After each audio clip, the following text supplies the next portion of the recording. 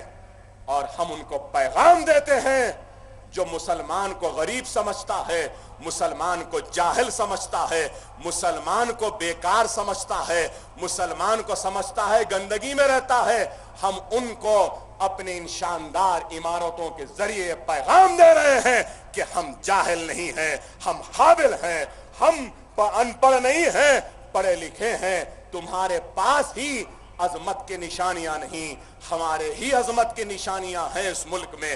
ابھی بھی اس ملک کو عظمت کے نشانیاں دینے کی صلاحیت ہے تو وہ ہم ہی میں ہیں. یہ پیغام دیتے ہیں. الحمدللہ اللہ نے بہت کام لیا ہم سے. اسرا ہاسپٹل, آج اسرا دواخانہ 1400 بستر کا دواخانہ, 500 روپئے میں ڈائلسس, 500 روپئے میں سٹی اسکین, 3400 میں ایم آر آئی,